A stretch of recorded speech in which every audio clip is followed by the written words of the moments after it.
I sort of went on a bit of a Kingfisher.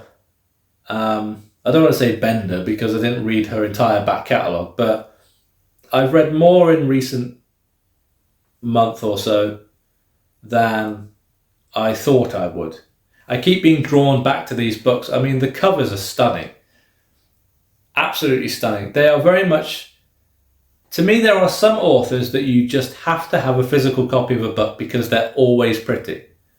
There's now two of those authors for me. The first one is V. Schwab. Every book that woman releases is a gorgeous thing to look at.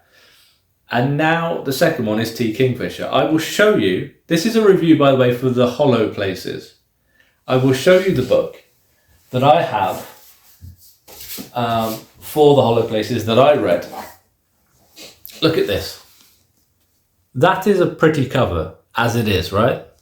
And then you go, oh, look at that for a sprayed edge. It's beautiful. Look at it.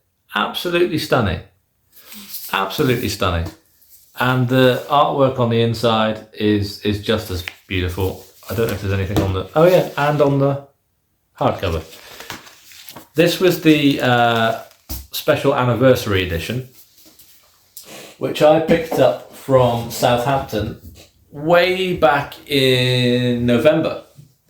But I've only just got round to it. And the reason I've gotten around to it now is because my wife read it, and then my friend Alexia read it, and I felt like I was getting left behind, and Charlotte kept saying to me, read it so I can talk to you about it.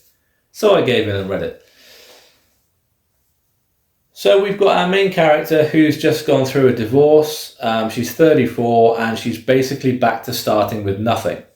And she moves back to be closer to her family, her mum, more specifically her uncle Earl, who invites her to stay at his museum in like the accommodation there and help him run it, essentially in lieu of rent. This museum is a museum of oddities. They call it the Wonder Museum. It has bones, carvings, sculptures, taxidermy, anything that's peculiar, random and old, you'll likely find it in this museum. And one day after her uncle has gone off for surgery, he's got to go have surgery, and then he's staying with her mum. She runs the museum, and one day she finds a hole in one of the walls on the second floor. Now she thinks that a tourist has just punched a hole in the wall by accident and not bothered to tell them. And when she looks through the hole, there is not a bunch of drywall and frame and insulation. There's a concrete corridor that runs the length of the building. So she goes and gets her friend from the coffee shop next door, who is an absolute joy. That man is hilarious. I love everything about that character. They go through the hole and they make it bigger so they can go through, and they follow the corridor, and they begin to get confused because they follow the corridor to a point where it shouldn't exist. Where they're standing at the end of this corridor should technically be over the street. There's no building in the position they're standing. And then they find like a vault-like door, and when they open it, they find a couple of other things first, which are a bit gruesome. And they open this door, and they're blinded by light, even though it's nighttime back in the museum. And they find themselves on a little island, and it's one of hundreds of little islands with a river running around all these islands, and sand and willow trees. I'm not going to say any more about it because I think it's very difficult to say anything more about it without ruining certain aspects. And it isn't a new book, so most people watching this have probably already read it. I very much enjoyed this. I was surprised that they weren't... This may be classed as a minor spoiler, so if you're a bit cautious, just mute it for about 20 seconds. I was surprised that they found their way out of that place and back to the museum as early as they did.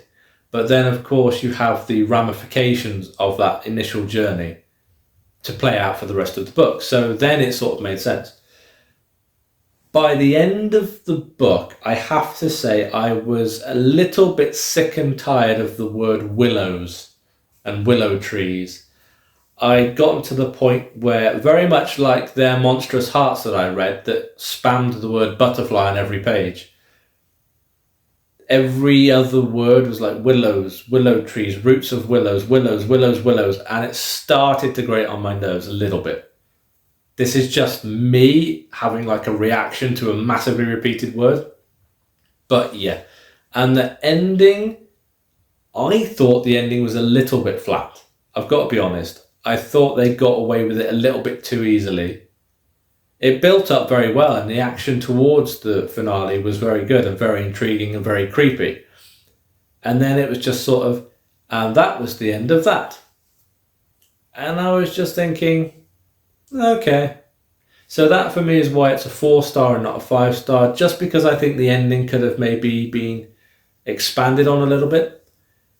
But other than that, another very good story from T. Kingfisher. As I say, 4 stars, and definitely recommend. If you can get a copy like that with the sprayed edges from Waterstones, it's worth it, because on your shelf it just looks absolutely stunning.